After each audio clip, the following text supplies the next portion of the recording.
Right, okay. Welcome everyone to the Orc Codex live stream. Gonna have a good chat today about the Orc Codex. Really excited for this, and thanks to everyone who's joining the live stream today. Guys, open the floor up as well. Just want to say any questions that you guys have about the Orc Codex, now's your space and time to pretty much just ask away, guys. I'm going to run through start to finish, HQ choices, troop choices, stratagems, cultures, all the fun stuff, and I want you guys to get involved. Anything you want to know about the new codex, feel free, guys, to ask away. I have it here. Games Workshop were kind enough to send us this copy, so first and foremost we have to actually put a really good shout out to Games Workshop. You'll notice in the background, guys, there's a little bit of a battle report getting played today, and that is very, very simple. That battle report is very simply our first new Orc Codex battle report that's just gone live on the channel at the same time as this live stream. So for those who are watching the Orc Codex live stream, you guys aren't missing out on some of the action, and there'll be a replay of this live stream later today for those who miss it. And again, the video for the first battle report with the new codex is also live for you guys to, after this, go ahead and enjoy seeing some of the new changes. So, without any further ado, it's probably important that we just actually crack on and get into the meat and bones that is the Orc Codex. Now, first impressions, guys, of the Orc Codex, if I was to be honest, it's a mixed bag for me. I'm obviously not the most experienced Orc player in the world. There was a few things I loved in the Codex to try and make them more effective in combat and seriously more effective in shooting, but then there's a few things which pulled at my heartstrings. There's certain few units that were removed and replaced, which to me was a shame, but we'll come on to that, guys. So, I know some of the stuff that I tell you today is probably going to be repeating information that you guys are already fully aware of in the Warhammer community posts that you see from Games Workshop, but yeah, let's crack on with it. So first and foremost, guys, one of the biggest and major changes was adding a few new sort of army full rules. So as you know, you always had mob rule, and here we go. Mob rule was obviously your morale. It's basically the number of models in a unit or a friendly unit. You can use that to work out your sort of leadership value for morale phase. Great rule. And here we go was obviously you can reroll charges, and that here we go rule stat quite well with a few other rules like advancing and charging, then rerolling your charge. It was really good to get orcs into combat. However, they've added some new stuff, guys, and one of the new stuff that they've added, really simply, is Daka. Yeah, this thing is an absolute ton of fun. The battle report that you're actually seeing in the background, Daka was used quite heavily and influenced the game quite well.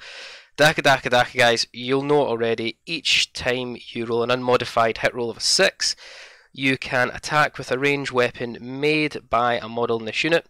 That hit roll succeeds regardless of any modifiers, so you're always going to hit on 6s, regardless what silly Elder army or a Tyrannid army is modifying your hit rolls. Not today. You are going to be hitting no matter what. In addition, you can immediately make an additional hit roll against the same target using the same weapons. Now, these additional hit rolls themselves generate any further hit rolls. Cannot generate any further hit rolls. So, when I come on to stratagems, there's a way to modify the Daka rule to make it more effective. But essentially, you're always hitting on 6s, and any hit roll of a 6, you get to basically shoot again, but they themselves don't generate more hits. That is really, really good, and that will make orcs a little bit more effective. We already know orcs have a ton of dice in the shooting phase that they can chuck, like shooter boys, etc. This stratagem synergizes very, very well now with giving them even more shots. There's a lack of reroll abilities in the codex, so a lack of reroll hits and reroll wounds, etc. But you've got a full access to getting as many dice possible. There was obviously then another additional rule, which is really, really cool, called Speed Mob. Speed Mob, the first time this unit is set up in the battlefield, all models must be placed within 6 inches of at least one other model from the unit. From that point onwards, each model operates independently and is treated as a separate unit for rules purposes. So that's like your trikes, your buggies, etc. Deploy them all together, and then they can just zip off and cause all sorts of havoc, allowing you to actually get some board control as well, which is really interesting. So that was the sort of two additions for sort of overall army rules, which was Daka Daka Daka, Speed Mob, and you've obviously still got your Here We Go rule, and you've got your Mob rule. The clans keyword will come into this as we go into what's called cultures eventually, and cultures is what easily described as a legion trait. So what you'd expect, like Space Marines have the legion traits, Orcs also have their sort of legion traits. So let's move into some of the units, and I'm just looking at the battle in the background, guys. It's carnage that's going to come up. But anyway, so one of the units that hasn't really changed much, but you still get your Gazkul Mag Thraka, or Gazkul Thraka. He's your main HQ choice. One of the major differences, guys, with Gazkul is a points difference. So Gazkul's got up in points. He is now worth a total of 235 points. I think before he was like 215, something like that. So he's now 235 points. One of the changes there, his stat line is still pretty powerful. Movement 5 inches. Weapon skill, ballistic skill is 2+ and 5+. Strength, toughness 6. Wounds 8. Attacks 5. Leadership 8. Save 2+. He has the Here We Go, Mob rule, and Daka Daka rule. He has a 4-up invul save still, guys, so he's really quite durable unit, especially with that toughness 6 and 8 wounds. He'll be hard to pick off, to say the least. He's still got his Great Wa ability, which again, guys, advancing and charging for units within 6 inches of him, and gaining additional attacks if gaining 1 additional attack if you charged infantry model within 6 inches of Gazkul. You've also got the bosses watching, friendly unit Orks, fails a morale test within 6 inches of Gazkul. You can basically go, nah, you don't fail it, D3 mortal wounds instead to that unit. So those rules are still the same, but biggest change for Gazkul was essentially the points increase. And you know what, that feels right to me. He has quite a heavy, hard-hitting character. Like for example, in the battle report you're watching at the moment, and you can go and watch fully live later on, Gazkul gets a combination of, I think he goes from 5 to 7 attacks. Now 7 attacks on a unit that hits at strength 12, -3 and 3 damage apiece, and hits on a 2+. That's terrifying. That can do some serious damage to whoever he decides to put that custom claw around. And yeah, so 235 points feels about right. Moving on to other HQs, you really only have another 3, 4, 5. You've got a few more HQs coming. I'll come on to that. You've got the War Boss. No real changes to the War Boss, guys. War Boss is still what you'd expect from a War Boss. With his points cost coming at a base 65 points at the moment. But otherwise, they still have all the same sort of rules. The Wa rule, Breaking Heads, Mob rule, Daka Daka Daka is pretty much across all Orc units at the moment. But yeah, War Boss is there for 65. We then have a Big Mech. Now the Mechs was actually a really interesting change, guys. And this is what I was quite excited to speak to you all about and see your opinions. So we all know from Orcs, one of the biggest things people were doing in the indexes is Orcs were doing, bring a big blob of guys, 30 boys, and then you just camp down on top of it a Big Mech. And you give that Big Mech a custom force field, so all models within 9 inches of him are getting a 5-up invul save. Great, that's really, really good. And I've actually watched and I've fought against Orc armies with comboing that with a Pain Boy, so you're getting your 5-up invul and you're getting your ignore wounds and a 6+. Or you put that Big Mech and a custom force field in a vehicle and watch that stomp have a 5-up invul save. Either way, the Big Mech with a custom force field has been removed from the Codex, guys. I just want to repeat that. There is no Big Mech with a custom force field anymore. You can still get a Big Mech with a custom force field if you take the Mega Armor Big Mech. Or if you have to take, you're allowed to do it, you take the old index version, but Codex-wise, keeping it pure Codex, the only custom force field Big Mech you have is the one in Mega Armor. The other Big Mech options you have is obviously the good old favourite with a shock attack gun. And the shock attack gun, just to go over its stats, 60 inches, 2d6 attacks, strength 2d6, -5, d6 damage. If the strength result is 11+, each successful hit inflicts d3 mortal wounds on the target in addition to its normal damage. So yeah, there's a lot of fun there with the shock attack gun, but you basically don't have the custom force field mech that you used to have unless you take the Mega Armor one. And you know what? I'm not bothered about that, guys. You can obviously still take the index one, but for the players out there who want pure Codex, that's what you're going to get. Okay, so moving on, we have the Weird Boy. which is a unit I actually use in this battle report you're watching just now. And the Weird Boy's got some fun sort of additions. So the Weird Boy is usual, no real change to his stat line or his weaponry, with the exception that a Weird Boy can now become what's called a Warp Head, which is one of your stratagems. So the moment a Weird Boy can only know one spell, only cast one spell. A Warp Head, which is one command point stratagem, comboed with Weird Boy, essentially gives your Weird Boy +1 manifestation and +1 extra spell. So you'll know 2 and can cast 2. And for 1 command point, that's not bad, especially when we come on to the Psychic Powers table and see exactly how powerful they can be. But I should have actually given you the Big Mech points and the Weird Boy points. Apologies for that, guys. So a Big Mech with Shock Attack Gun is going to be kicking in around, if I can find my points, obviously. Okay, so your Big Mech with the Shock Attack Gun is coming out at 55 points, and your Mega Armor is about 77 points. That's without any upgrades. And your Weird Boy comes in actually quite a favourable 62 points. Weird Boy's actually quite cheap for what they do. Let's quickly look at the spells that you get with a Weird Boy now, because you had 3 before, you now have access to 6. So a Weird Boy, very interestingly enough, you've got your good old favourite Da Jump. So we'll go through them in order. You've got Ed Banger. Ed Banger is going to be 8 to cast. Roll a d6 and compare the toughness characteristic to the closest enemy model that's visible to the unit within 18 inches of the psyker. And if the result is higher than the toughness, the model is slain. So you're looking at a Elder character or Tau character. You've got a 50-50 chance really of wiping it out with 1 spell. That can actually be quite interesting, quite good.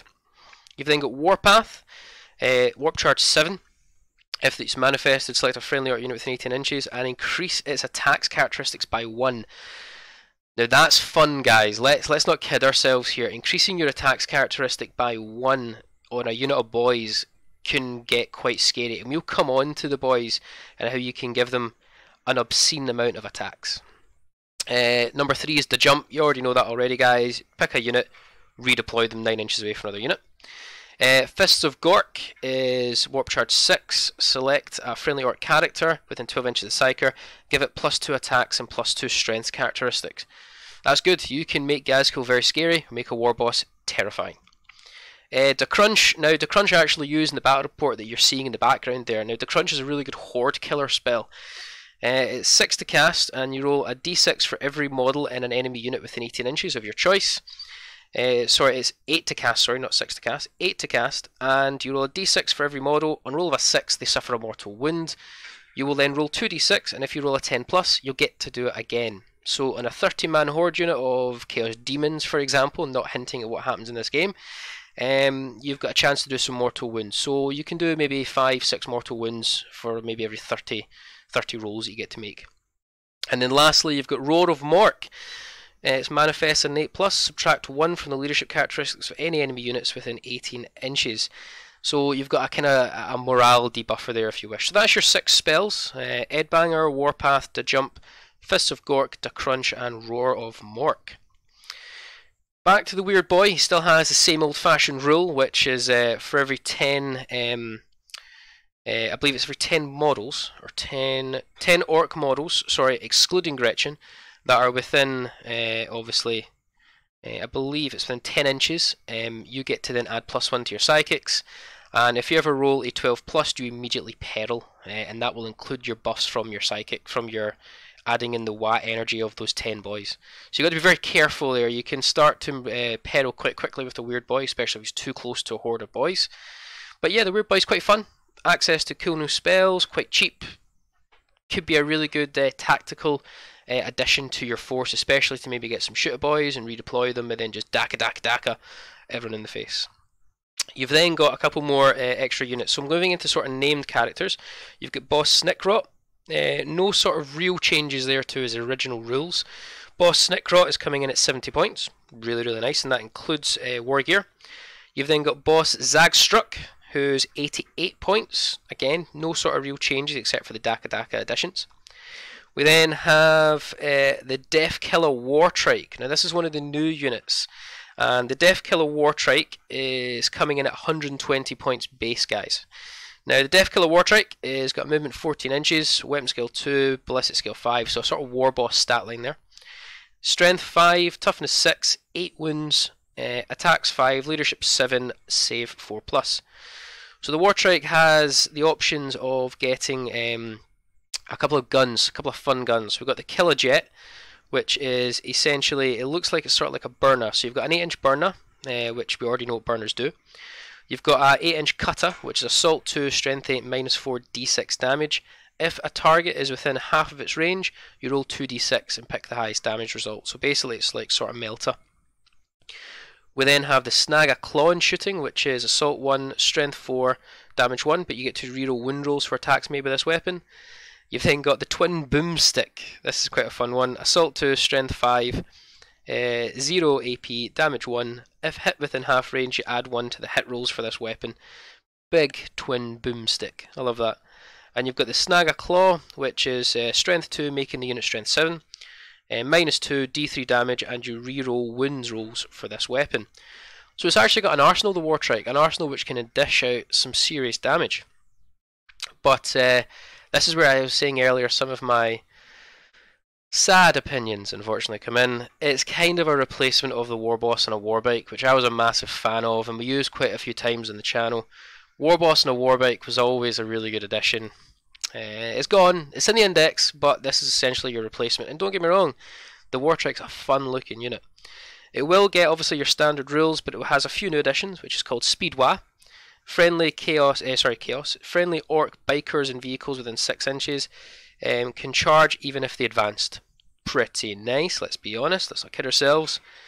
Fuel Mix a Grot. Once per battle when the model advances, add 6 inches to the move characteristic for the movement phase instead of rolling a dice. So essentially you've got your auto 6-inch advance, which is really, really fun. However, this unit explodes, guys. So if your Wartrike explodes, units within 3 inches will suffer a mortal wound. So that's one of the new additions there. And again, your Wartrike's coming in, I think, about 120 points, which it feels right. It feels right. Captain Badrock, again, nothing really changed there. Nothing really changed there at all. Captain Badrock is obviously coming in at, he's going to 84 points at the moment, and he still gets heavy arsenal of plasma weapons to dish out real damage. So that is actually the end of the HQs, guys. So you've obviously got your mech changes there, which is the big mech with custom force field is kind of gone unless you take the mega armor variant. You've got your Warboss with a bike is essentially gone, that's replaced with a Wartrike Warboss. Your Weird Boy seems quite fun now, especially with access to more spells, access to cast more spells, and it's got a very high chance of getting them off with ways to give you a lot of +1s.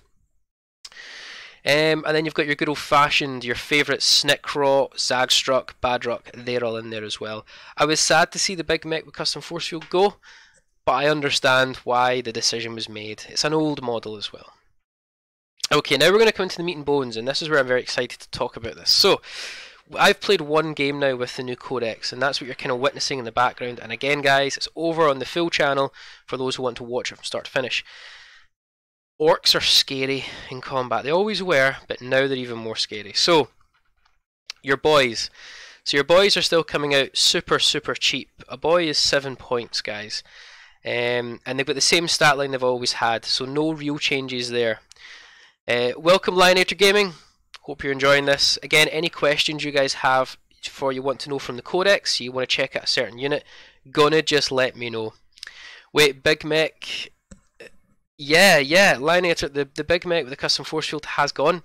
It's in the index, and remember guys, per the community update a while back, you can still use units from the index, but you have to use the rules and stat lines and points cost that goes with it. But yeah, at least the index can still be used.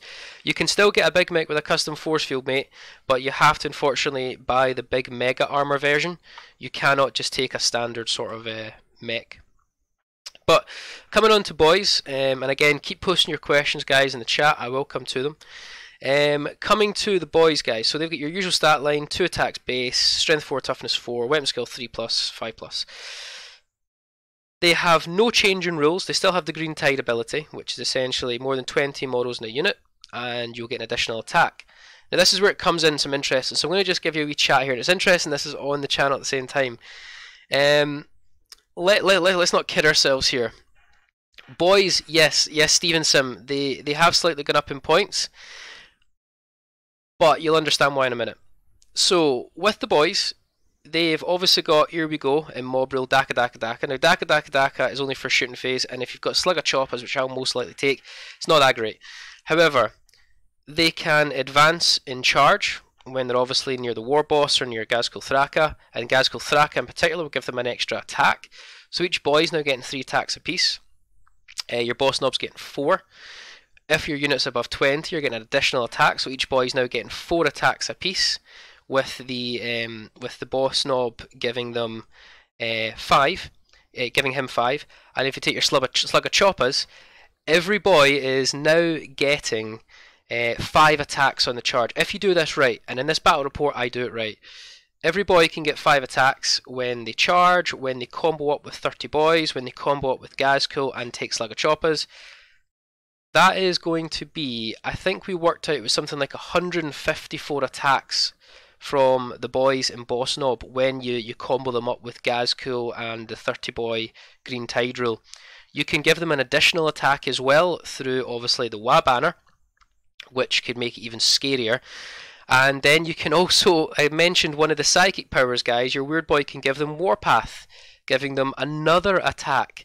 So you have the potential to give every sort of boy there, I think it's up to 7 attacks. I'm sure there's other ways, but you can give every individual boy 7 attacks and your boss knob 8 attacks.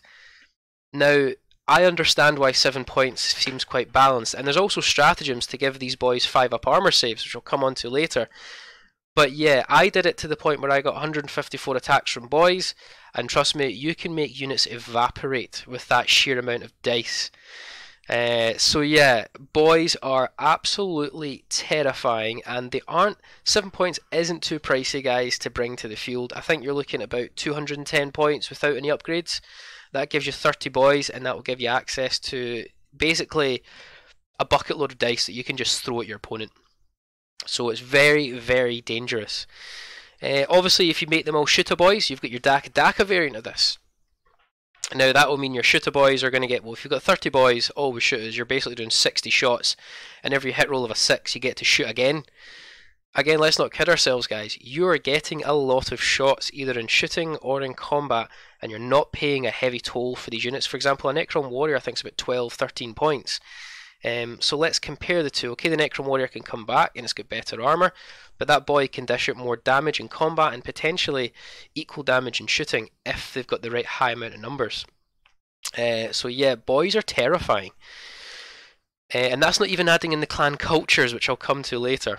So Gretchens haven't really changed, guys. If there's more than 20 Gretchens, then you can add one to the hit rolls for Gretchens, which is great because their ballistic skills are 4+. They can go to Space Marine shooting. But Gretchens haven't really changed, guys. Gretchens are just Gretchens, but they do get the Daka Daka rule. An elite choice, Mad Doc Grotznik. So guys, point-wise for Mad Doc Grotznik, let's have a wee chat about him, shall we? The Mad Doc himself. Mad Doc, Mad Doc, Mad Doc. Where are you, Mad Doc? Mad Doc Grotznik is 86 points. Now, he's not an HQ, he's an elite choice. 86 points. Not really much changes for him, if I was to be honest, guys, except for his clan rule is automatically Death Skulls. Squid Bombs are still my favourite at the moment with Daka Daka. Yeah, Squid Bombs are always going to be fun, Stephen. They are just fun as hell. And yes, the Daka Daka Daka rule will impact it. So, yeah. Back to Mad Doc though, he's obviously got his Slugger, Power Claw, Urti Syringe, no real change there at all, guys. Cyborg Body, so he's obviously got Ignores Wounds on a 5+. You cannot obviously make a Doc Tools roll when you make the Cyborg Body roll, but we already knew that already. You've got the one scalped short mid pack, which is at the start of the turn. Charge phase if Mad Doc is not within 3 inches of another friendly orc unit, and not within 1 inch of an enemy unit, and is within 12 inches of an enemy unit, he will automatically attempt to charge the nearest enemy unit. He can do so even if he advanced or fell back. So basically Mad Doc's always going to have to charge because he's a nutcase. Doc Tools hasn't really changed, guys, and he's got Sawbones. At the end of the movement phase, Mad Dog Grotznik can attempt to do surgery on a single friendly infantry unit or biker within 1 inch of him. Essentially, on a 1, the surgery fails. Attempting to heal on a 2+, they'll basically regain D3 wounds. So that's obviously fun. But yeah, Mad Doc's a nutcase. We all know that. I'm still not the biggest fan of Mad Doc. He's your guy. He's basically your apothecary, as you all know. Painboy can kind of do most of the same stuff, but for a fraction of the cost. Painboy hasn't changed either. Still arm of the Power Claw RT Syringe, and a Painboy, I believe, is coming in now at 52 points, so base without any upgrades. So quite good value there to get your, obviously, your reroll abilities for your saves. We've got a standard mech, and again, no custom force field in the standard mech. Your normal mech is coming in at a points cost of around 22 points with the upgrades. You can give him the custom Mega Slugger, Chopper, Killsaw, and Stick Bomb. Basically, it's still the same rules. You can try and regain a lost wound on your vehicles, which is what he's there for. So you might want to just stick him inside a Stomper, try and bring back wounds. Your Runt Herd as well as a separate elite unit. He basically is got all his standard rules that you had before: the Grotlash, the Runt Herd, the Squig Hound. There is nothing changed on the Runt Herd, so I won't focus too much time on the Runt Herd guys. But the Runt Herd is coming in at 35 points. I don't really know if a Runt Herd is worth taking too much. It feels like those points could be put on more boys. Let's not kid ourselves. Boys are terrifying. Okay, now this is where we're coming on to some interesting points where when I was reading through the Codex, I'd read all the HQs and I was like, this is really good. Yeah, okay, it's fun. They've took away some guys, but some of the units in here are quite fun. Boys are absolutely scary as hell. I'm terrified by boys. Pain boys are still the same. Mechs are still the same. But let's focus on burner boys and the tank busters. So burner boys haven't changed either, guys. They still have their burners, big shooter options. I was hoping in this codex you might have actually got some changes to burner boys, because one of the biggest issues I have with burner boys... Oh, how many points are Grots? Sorry. Apologies, guys. Grots are kicking in at... I will get the points for you, I promise. A Grot's coming in at 3 points, guys. So they haven't changed from the index. 3 points. So back to the burner boys. Their burners are still 8-inch shooting. I was hoping, because they've got lack of armor saves and a potential struggle to get up to the board unharassed, I thought they might have changed the burner, but the burner's still 8 inches, assault D3, strength 4, and it is automatically hits. I'm not really sold on the burners because it doesn't stack any AP, and it feels like it's a unit that's going to cost a lot of points to get up there, chuck its burner, and get shot to bits. A burner boy is 12 points, and a burner itself is free, but you're 12 points a model, which might get ripped to pieces. Not convinced the burner boys guys are going to really achieve what they're going to meant to do on the tabletop. For 12 points apiece, they'll get a lot of attacks with D3 shots each. They automatically hit, but it's not like a good flamer on Thousand Suns or Zinj Demons, for example, their flamers, or even just standard flaming marines who have D6 automatic hits and a unit that's actually more survivable. In combat, the burner still has -2 for its melee as well. It still has a Pyromaniac's ability. If the unit destroys an enemy in the shooting phase, it automatically passes morale until the start of your next turn. Always great. And at the end of your movement phase, Spanner can repair a friendly. So you've obviously got each, like, your Looters have a Spanner. You can repair stuff from essentially your Sergeant in the unit. I do get what you're saying there, Lineator. Yeah, a truck isn't bad, but if I was to have a truck, I'd probably have Looters in it, or I'd have more shooter boys, or just more boys in it. 12 points a model to try and bring them up the field, and your truck could die as well. It's an interesting one. Burners are something that I think you have to be really invested and enjoy playing burners to advantage them. And I mentioned at the start, I'm not the most experienced Orc player in the world. Every time I've played burners, they've died, which is unfortunate. But that's it. 12 points apiece. Your burner's free, and your burner's decent in morale, Pyromaniac, and Maniac rule. Moving on to Tank Busters. Always a fun unit. Iconic unit here. So your Tank Busters guys are 5 points apiece, and your Bomb Squig is 10 points. You can take up to 6 Bomb Squigs for 10 points apiece. And a Bomb Squig, let's be honest, it's Assault 1, Strength 8, -2, D6 damage. Who doesn't want Bomb Squigs? Let's be honest here, you can take 6 of these things and you can take a ton of Tank Buster Boys. Now this is a unit I actually do think is worth it because it's only 5 points base. Okay, you still get to pay for the rocket launcher.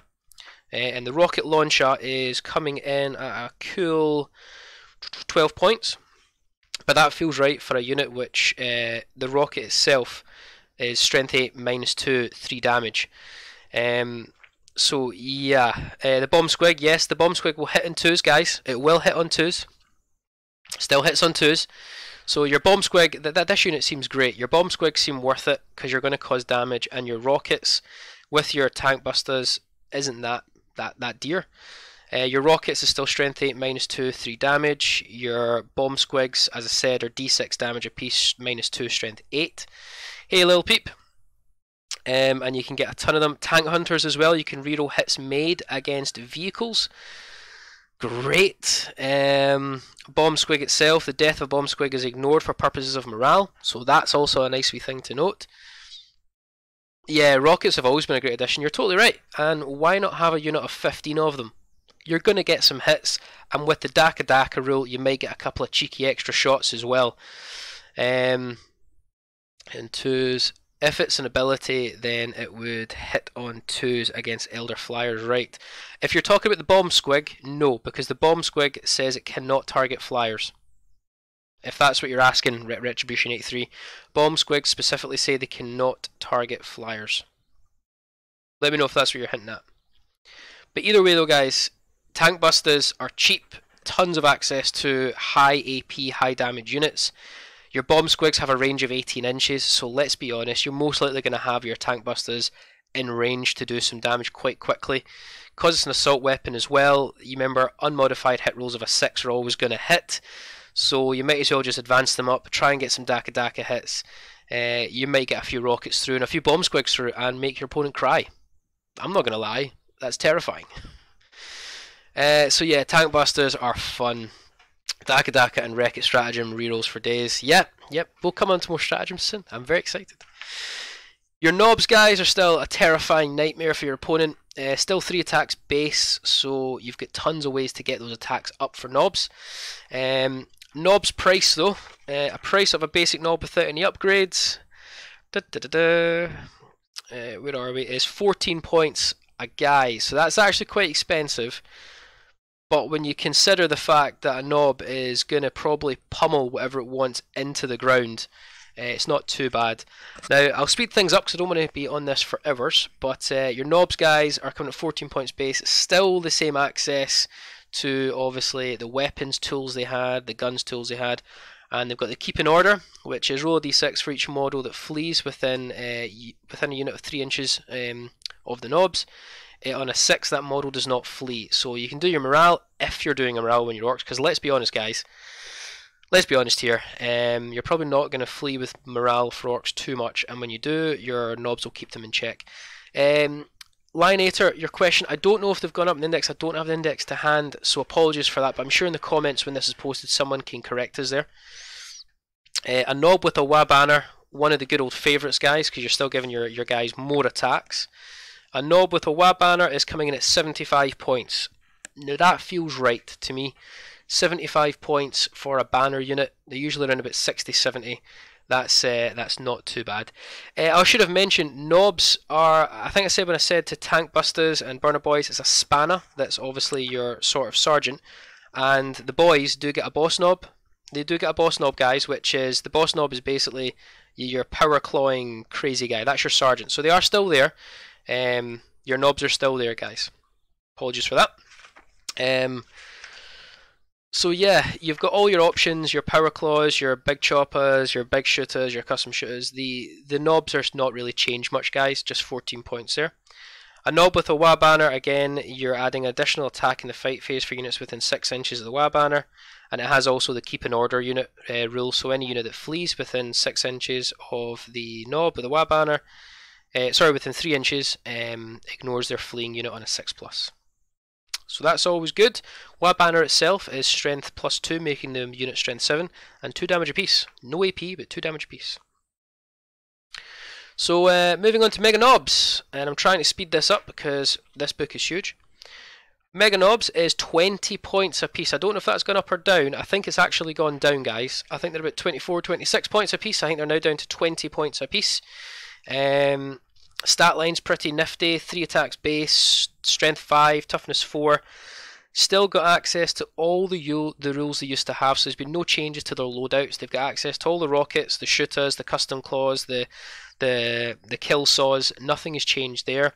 And they also have the keep in order rule, which is again any unit that flees within 3 inches of a mega knob or knob with a war banner, ignore it on a 6+. Additional attack. Did they nerf the basic number of attack for boys? I don't believe they did, Retribution. They've got 2 attacks base on their profile. And then obviously you give them a chopper, they get to 3 attacks base. Charge them within a war boss and advance charge them within a war boss or within Gazcool. They get 4 attacks base. And Green Tide rule, they get 5 attacks base, and there's other ways to get even more. So I don't think they nerfed the amount of attacks for boys. Knobs have gone down. They were 17 mega knobs. Yeah, so knobs have gone down to 14. Mega knobs have gone down too.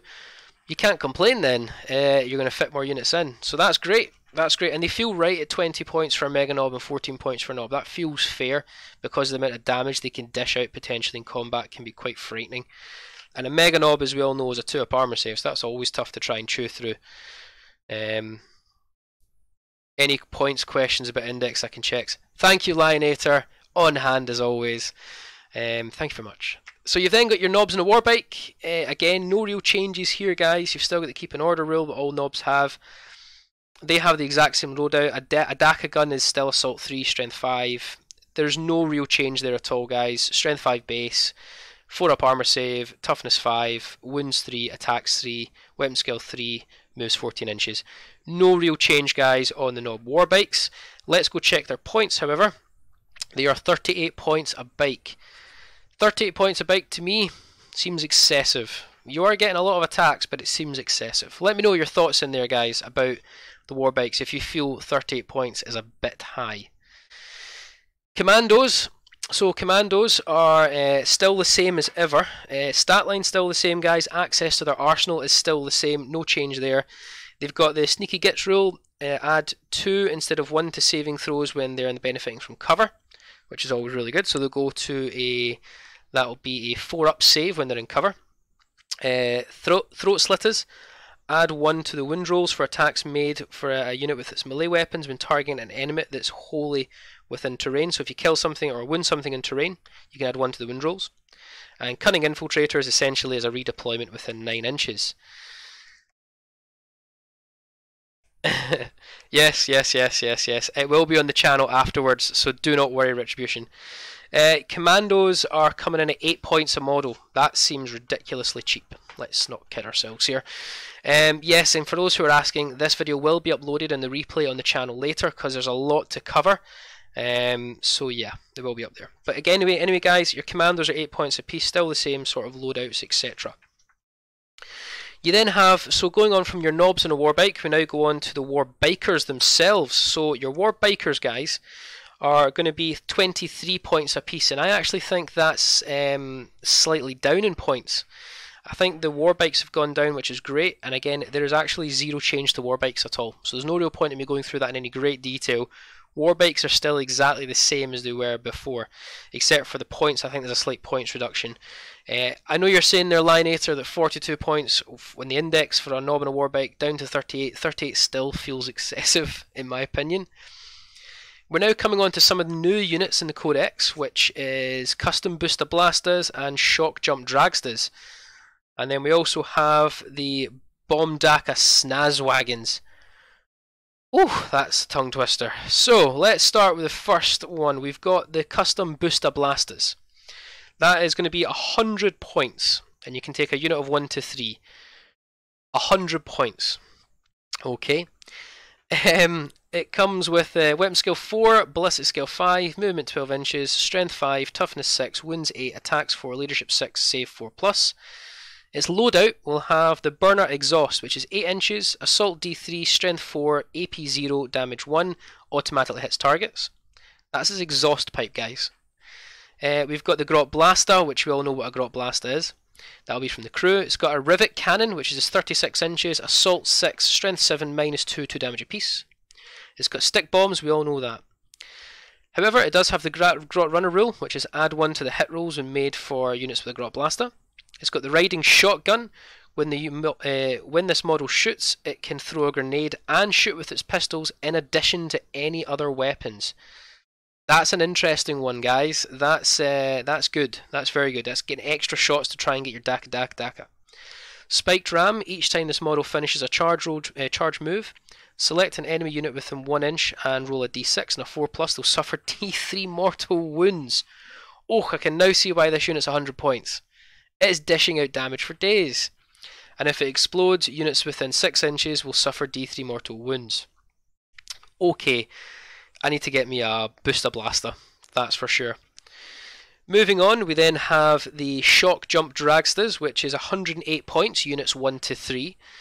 It's got stat line is exactly the same as the custom booster blaster I just went through. It has the custom shock rifle, which is assault 2, 24 inches, strength 8, -3, d6 damage apiece. If you roll 1 or more unmodified hit roll of a 1 for this weapon, the bearer will suffer 1 mortal wound after all of its weapons and attacks have been resolved. Each time you make a wound roll of a 6+ with this weapon, the target will suffer 1 mortal wound in addition to any other damage. Pretty nice. It's obviously got a rocket launcher, which we all know, and it's got saw blades for melee, which will make it strength 6, -1, 1 damage apiece with a ton of attacks. Its special rules, it has Shock Tunnel. If you roll a 4+ when advancing with this model, remove it from the battlefield and set it up again anywhere in the battlefield more than 9 inches away from that unit. After doing so, roll a d6. On a 4+, the model suffers 1 mortal wound. So this thing can dig underground and pop up anywhere it wants. Get real, that is insane. So Orks now have their own drill. Grot Runner and Target Swig, add 2 to hit rolls for attacks made with the custom shock rifle. What? Add 2 to hit rolls for attacks made with this model's custom shock rifle. So your custom shock rifle, which is its main damage dealer, hits on a 3+. Sure, that doesn't feel right, but great. Oh, it's teleporting, not drilling. Well, it's called Shock Tunnel. You'd have thought it'd be drilling, wouldn't you? Okay, apologies if I'm wrong. And if it explodes, again, d3 mortal wounds for units within 3 inches. We then have the Boomdaka Snazwagons. I'm loving these names, guys. Boomdaka Snazwagons. Come on. That is going to be 95 points, unit 1 to 3. Again, exact same stat line as the other unit I just mentioned, except for it's got 12-inch movement. It has a big shooter, which we all know. It has Grot Blaster. It's got the Mech Special, which is Assault 9, Strength 5, -2, 1 damage apiece. And it's got Burner Bottles, which I'm assuming are Molotov cocktails. That's a grenade 2d6. Units do not receive the benefit of cover when hit by this weapon, so 2d6 grenades, strength 4, AP 0, damage 1. It's got the Grot Gunner rules, which is again add 1 to hit rolls when shooting with big shooters or Grot Blasters. Billowing Fume, subtract 1 from hit rolls from ranged weapons targeting this model, so it's actually quite survivable then. Riding Shotgun, when this model shoots, it can throw a grenade and shoot its pistols in addition to any other weapons. Again, this one then you can basically just shoot with your full arsenal, which is lovely. Yes, it is a warp tunnel, which makes me think it's drilling. Drilling with warp energy, I get it. And again, if it explodes, it's d3 mortal wounds for units within 6 inches. Or d6 inches, sorry. So, that's an absolute pain in the ass, those units. Let's not kid ourselves. They can do a lot of damage, and I'm assuming that's 3 of the new units from the Speed Freaks box set as well. So guys, there you go. That's the rules for them.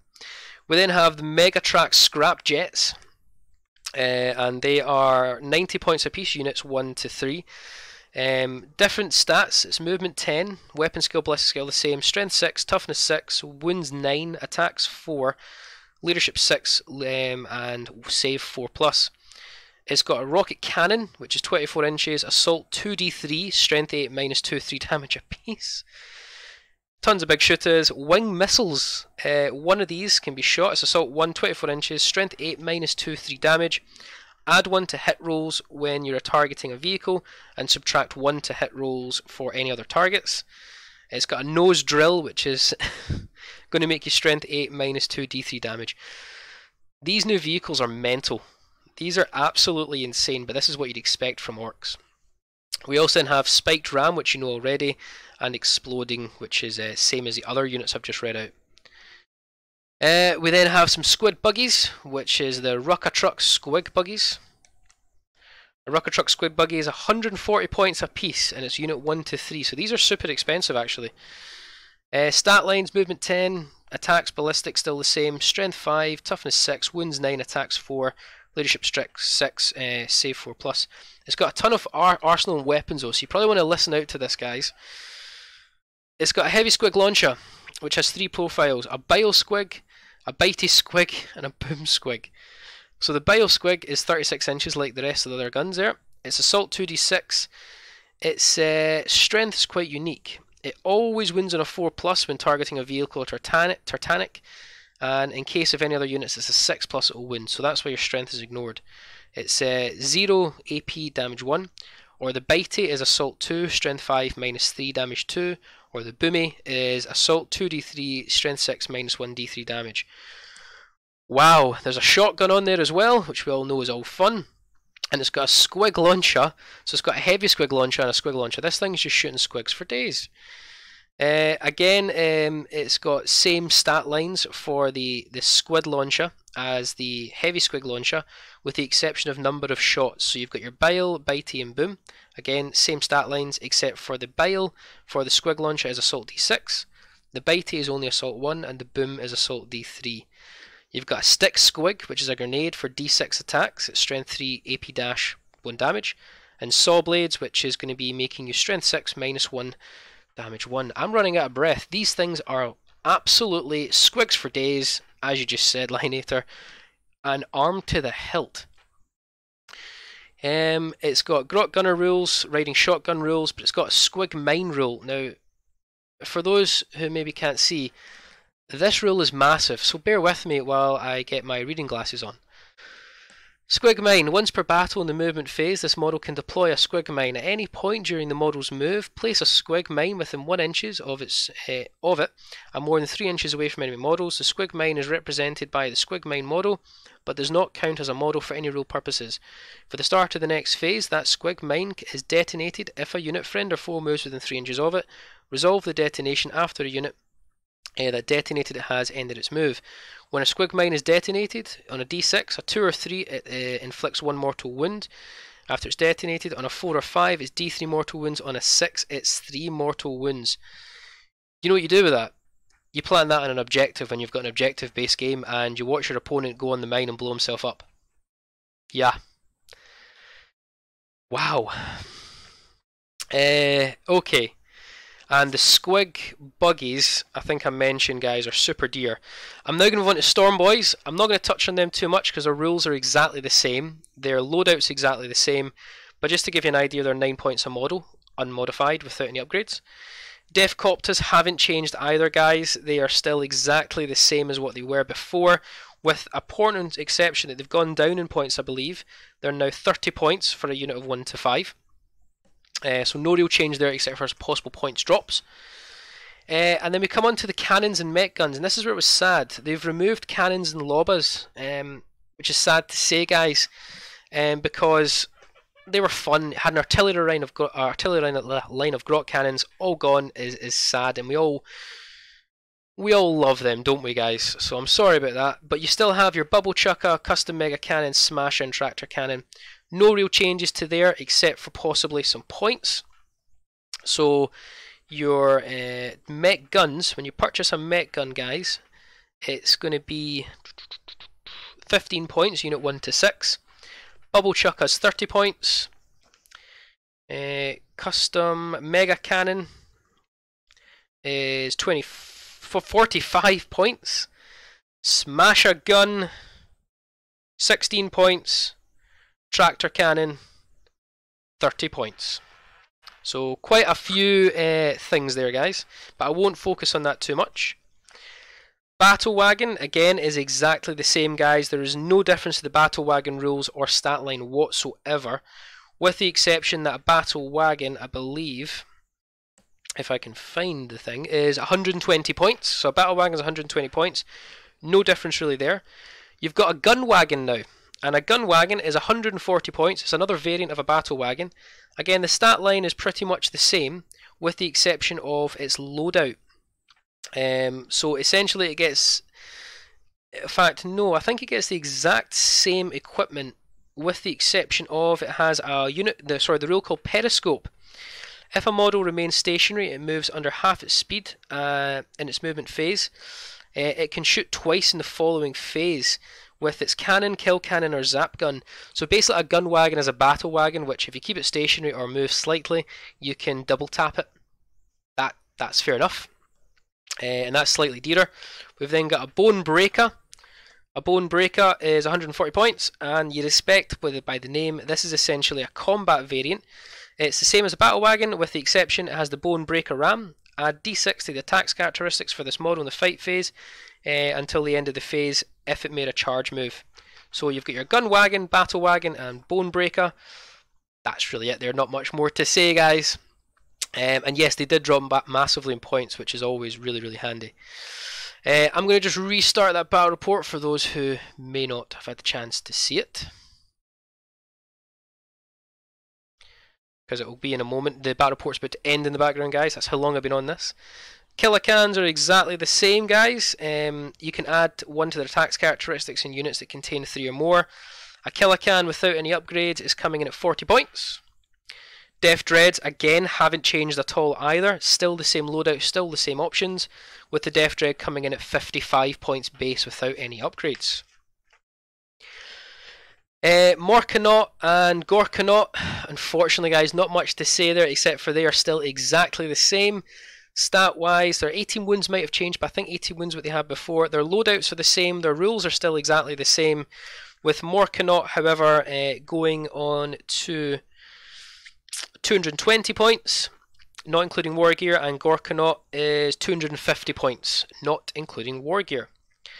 Looters haven't changed either, guys. Not changed at all. The rules are still the exact same, with a looter coming to 17 points a model, without purchasing the Death Gun, and the Death Gun is free. But 17 points a model for looters. Their Death Gun is still Strength 7, -1, Damage 2, D3 shots, heavy, roll 1 dice, that's the number of shots the whole unit gets. No realistic change there either. Flash Gits, again, haven't really changed too much. They've got the rule Gun Crazy Show-Offs. On a 6, the unit can roll a d6 after it's shot, and roll of a 6 you can then immediately shoot again at the nearest enemy unit. It still gets ammo runts, and it still gets Git Find a Squig, which is again +1 to shooting attacks, made by the captain with a Git Find a Squig. And their guns are still the same. A Snaz gun is still Heavy 3, 24, Strength 6, -2, 2 damage. And a Flash Git is coming in unmodified at 30 points a model with an ammo run at 4 points. So Flash Gits are quite dear. Quite dear. Let's not lie. Trucks haven't really changed much either, guys. The Ramshackle rule is roll a d6 each time this model suffers damage from an attack that has a damage characteristics of more than 1. On a 6, you'll reduce the damage by 1. Trucks are still exactly the same, 59 points a truck without any upgrades, guys. Let's not lie. I'm just going to make sure my door's shut. Okay. After trucks, we're coming towards the end. We're coming into flyers. So Daka Jets, Burner Bomber, and Blitzer Bomber. Let's just touch on the points for you guys. I can see the battle report's ending, so that will hopefully re-kick in just a second. There we go. Apologies for that, guys. So a Daka Jet. Where are we at with the Daka Jet? Daka Jet, Daka Jet, Daka Jet. So a Daka Jet is 88 points. A Blitzer Bomber is 108. A Burner Bomber is 102. That's without taking any additional sort of upgrades, guys. Daka Jet, Burner Bomber, and Blitzer Bomber stat lines haven't changed whatsoever. Daka Jet has its usual rules: airborne, hard to hit. All Daka is essentially if you put all your super shooters into the same unit, +1 to hit. No real change there. A super shooter is Strength 6, -1, 1 damage apiece, and it's 10 points a super shooter, and you can take 6 of them. So that's not too bad. Moving on, we have the Burner Bomber, which has all its usual rules. The Burner Bombs, twice per battle, this model can drop Burner Bombs if it flies over enemy units in its movement phase, After the model has moved, select an enemy unit that's moved over, roll a d6 for each model in that unit up to a maximum of 10, and add 1 if it's an infantry. On a 5+, they suffer a mortal wound. So it's just a good old strafing run bomber. Grot Gunner, add 1 to the hit rolls for made with big shooters. Scorcher missiles are assault d6, strength 5, -1, 1 damage, and don't benefit from cover. And that's really the burner bomber. Blitzer bomber is not much different. Boom bomb, up to twice per battle. Fly over something, and roll of a d6 for each model. And my cat has decided to join us. Roll a d6 for each model in the unit. Roll 3 dice instead of roll 3 dice instead of the model. Right, I'm going to redo this. My cat distracted me. After the model is moved, select an enemy unit that it is moved over. Roll a d6 for each model in that unit, rolling 3 dice instead of if the model is a vehicle or monster, up to a maximum of 12 dice. Each dice of a 4+ is a mortal wound. And there's no real change there other than the points, possibly. The Wazbomb Jet is obviously the mech jet. Wazbomb Jet is a very interesting unit which I never had the chance to play with. And that's 99 points without any upgrades. No real change to that unit whatsoever, guys. So yeah. But now we're going to come on to the Stomper. So the Stomper's gone up in points. And you can see from the battle report in the background, that's essentially what I use in this battle report. So Stomper, I believe, is 850 points. 850 points without any upgrades. A few changes to it. Stat line's still the same. The Def Cannon, however, is now 72 inches, 3d6. That's 3d6 shots at strength 10 -4 d6 damage. I'm going to take a glass of water here because this is going to get tough. Okay. It's got big shooters, 3 of them. Twin Big Shooter, Scorcher, Super Gatla, Super Rocket, and Mega Chopper. The Super Rockets, you get heavy d6 for each shot, and you can take up to 5 Super Rockets. They are strength 8 -3 d6 damage. Super Gatla is 48 inches, heavy 3d6, strength 7 -2 damage 1. And it's got the Psycho Daka rule. It's still the same rule, guys. On a 2+ after you've shot it, you can shoot it again. And then on a 5+ you can shoot it again. But if you roll a 1 on your first attempt, the gun's done for the rest of the game. Or on your third attempt, if you roll a 1, 2, 3, 4, it's done for the rest of the game. So it's a bit of a risk. Bigger and stompier, this thing can move, ignore heavy, fall back and shoot, fall back and charge again. The cover, it has to be more than 0.5% obscured. It can also recover D3 wounds a turn on a 2+ due to its Stomper Rigger crew, and it has the effigy, so all orcs are immune to morale within 6 inches of it. It's got 6 attacks now, I believe, rather than 4. I could be wrong, it may have had 6 already.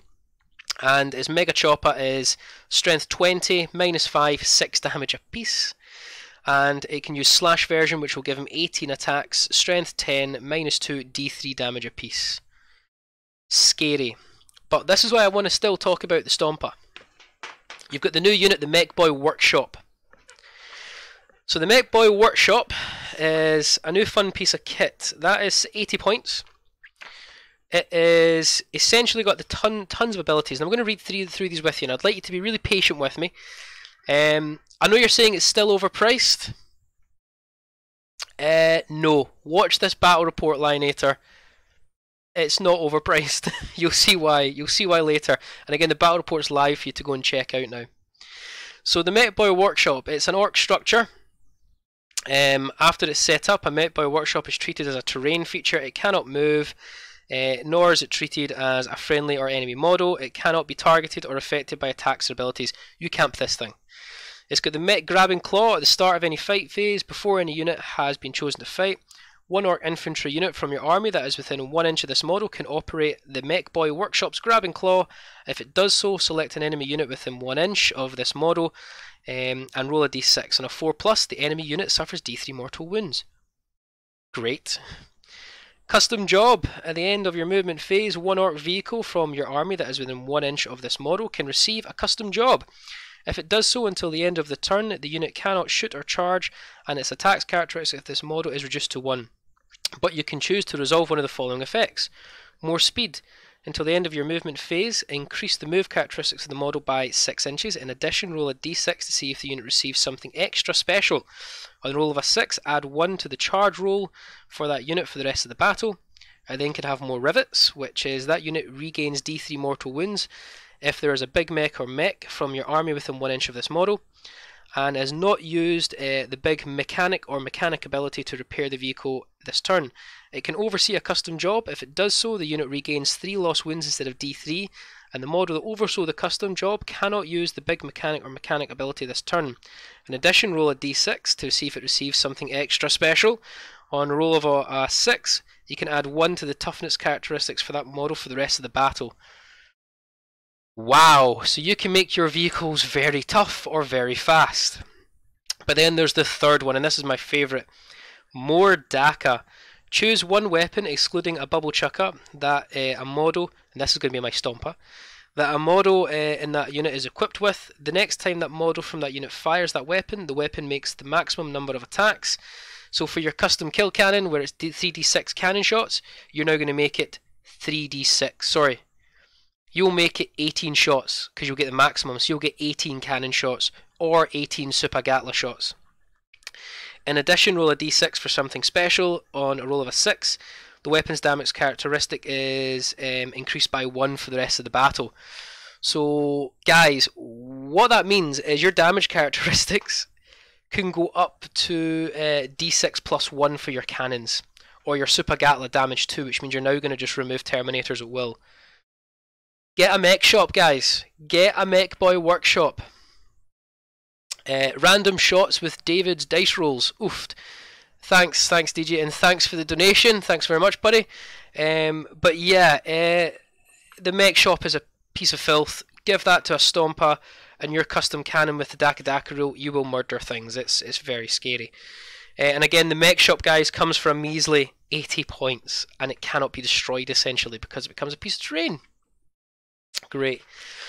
So that's an overview of all the units removed and added, along with their points, changes, abilities, guns, melee weapons. It's all crazy.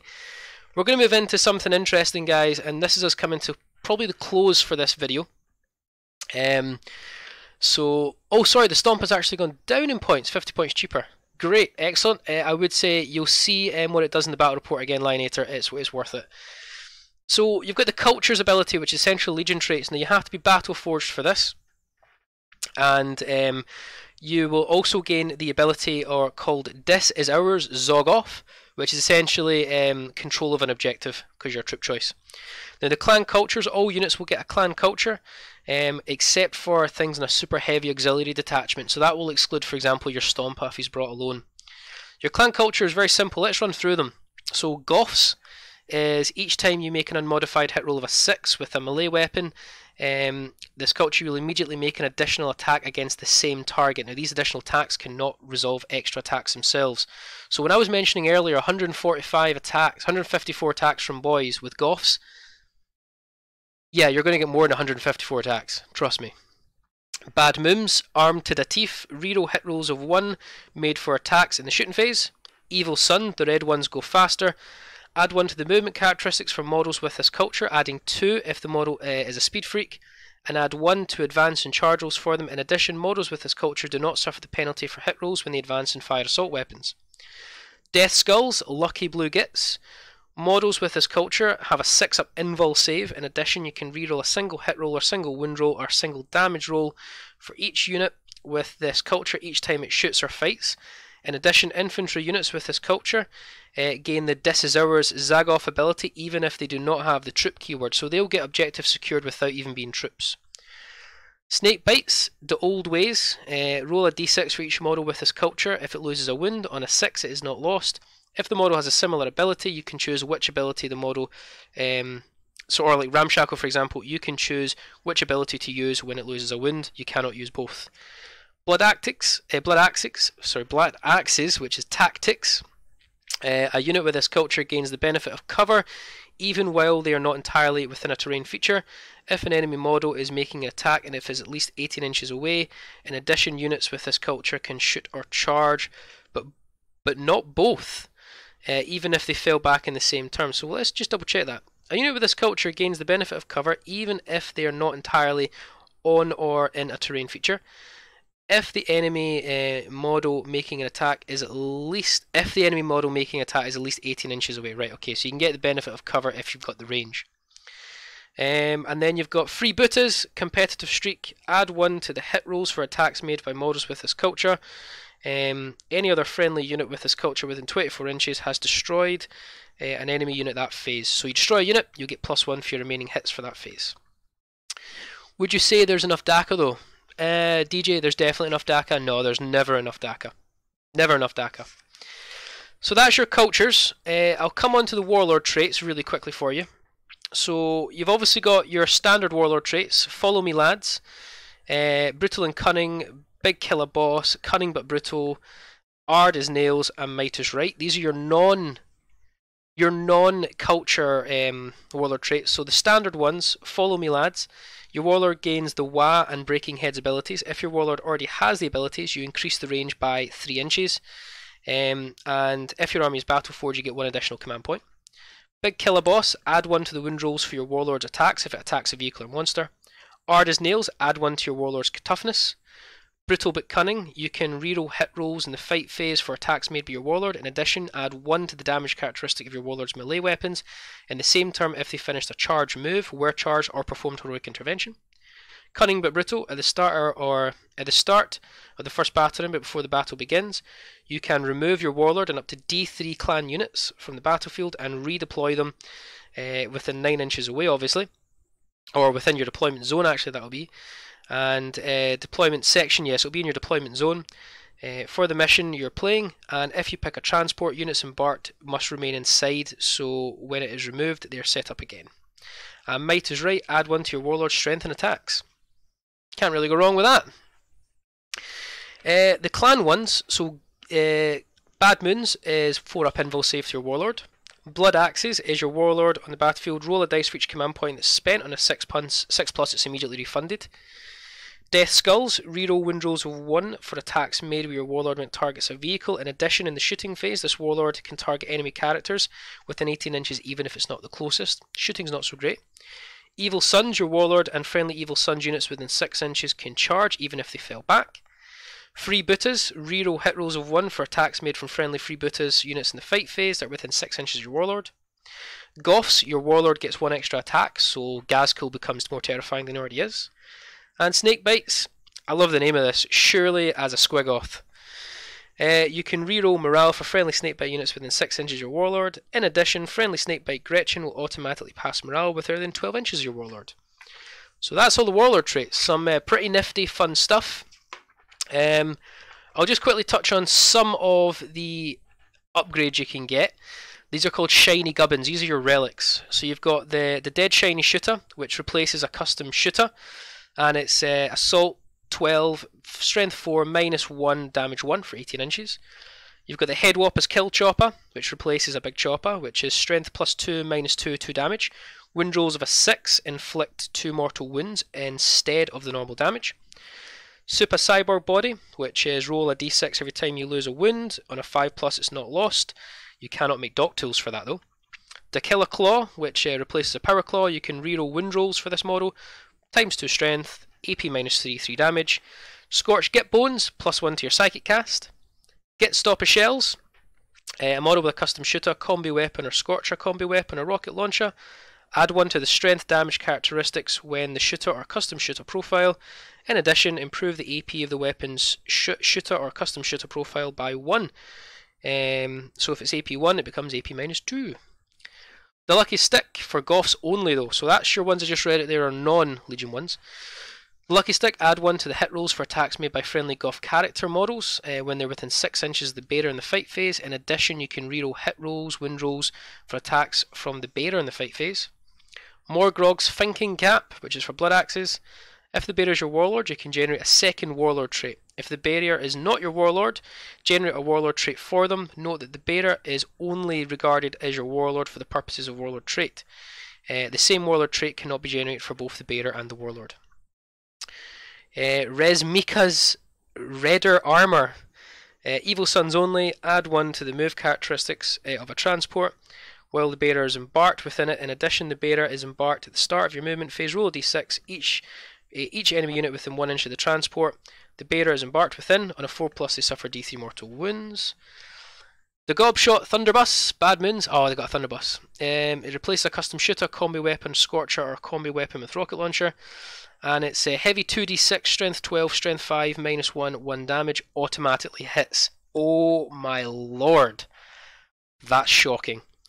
The fixer-uppers for Death Skulls, the bearer gains the big mechanic ability, and the bearer already has a big mechanic ability. He regains 3 lost wounds on his repair rolls rather than D3. Brog's Buzz Bomb for Snake Bites, which is a basically grenade 3d6, strength 5, -1, 1 damage. The weapon can only be used once per battle and automatically hits the target. If all of its attacks have been resolved, you can immediately select another enemy unit within 6 inches of the target and resolve 2d6 attacks against them in the same weapon. So you can potentially get 3d6 grenades and then 2d6 grenades all automatically hit. Bye bye Horde unit. And lastly, the Bad Skull's banner for freebooters. Once per battle at the start of any morale phase, the bearer and the Bad Skull banner can shoot to fly a flag on its boss pole. They do so, the friendly freebooter units automatically pass morale. So yeah, a ton of relics. I am running out of breath. The Orks have so much. So much. I did forget to mention the guns for higher roll for flashgits. Flashgits can be included, including Captain Badrock, into any Orc detachment without preventing your clan cultures, because obviously they can't get a clan culture. Freebooters are standalone, but you can bring them and still be battle forged and get a clan culture. Now, stratagems, guys, this is where I'm going to pause here. I'm not going to go through every single stratagem for you all because I will be at this for days. I'm going to point out a few that I think are fun. So, without the ones you already know of, I mentioned Warphead earlier. You've got the Mordaka one, which I use heavily in this battle report. It's 2 command points, and your Daka ability, any Orc unit can use it, automatically will now trigger on a 5 or 6. So remember, Daka is any unmodified hit roll of a 6, you get to attack again. Not with all the weapon shots, just with another dice, and they cannot generate extra attacks. But you can, for 2 command points, make that on every 5 or 6. So you're essentially a third of all your hit rolls, you'll get to attack again. Put that on Shooter Boys, or put that on a Stomper. Cough, cough, I didn't do that. I do it. That's terrifying. You will get more and more shots. A couple of other ones which I think are really worth mentioning and highlighting to you guys, which is long uncontrolled bursts for 1 command point. Use the stratagem at the start of your shooting phase. Select an Orc vehicle from your army that can fly. Until the end of the phase, add 1 to the hit rolls for shooting attacks made against other flying targets. That's your Daka Jet. So your Daka Jets get 18 shots if you take all its super shooters at strength 6 -1. You target a strength 6 flyer, for example. You're now hitting on a 4+ because of your ability when you shoot all your shots at the same unit. You're now hitting on a 3+ with that, with your Daka rule as well. That is scary, guys. So long uncontrolled burst can help you get +1 to hit against flyers. More Daka gives you more shots, like you'd expect. There's a couple of other ones as well, which are really interesting, but I'm not going to go through them all for you. You've obviously got Teleporter, where you can redeploy units, which is obviously fun. Because it's unmodified roll, would you still get extra shot on 5+ when you start even with a minus? I believe you would, buddy. Yes, because the stratagem says, so for Mordaka, Lionheart Gaming, it says unmodified hit rolls of 5s and 6s. So yes, that will ignore anyone using -1 abilities against you. Any roll of a 5 or 6, you get Mordaka. But they're the 3 stratagems I wanted to highlight, which was Warphead to give your weird boy more psychic abilities, which I mentioned at the start of the video. Mordaka is just absolutely terrifying, and long uncontrolled bursts. So guys, that brings me to the end of this review. I don't want to go through the stratagems too much because I want to leave some nice surprises for you guys, and Mordaka was the one that was really important to highlight. Overall thoughts on the Codex: the points reduction costs were warranted. It's made Orcs feel a lot more usable. I still feel disappointed they've took away the cannons and the big mech with the custom force field, but hey, they've added a ton of new units as well, so you guys have got tons to play with. The army overall feels quite terrifying and quite strong, guys. There's a lot of good synergy with units. There's a lack of reroll abilities. Let's not kid ourselves. There's a lack of rerolls, which is key in 8th edition. But what you make up for not having in rerolls, you make up for having a sheer unrealistic amount of dice.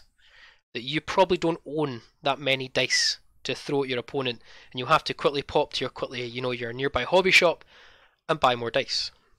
So as I mentioned earlier, this will be up in a replay for you to quickly catch up, gather your thoughts, pause it here and there to find out about the stats and points costs. I've gone through almost everything in this book. There's so much to go through. I could be at this for hours. I've already been at this for over an hour already.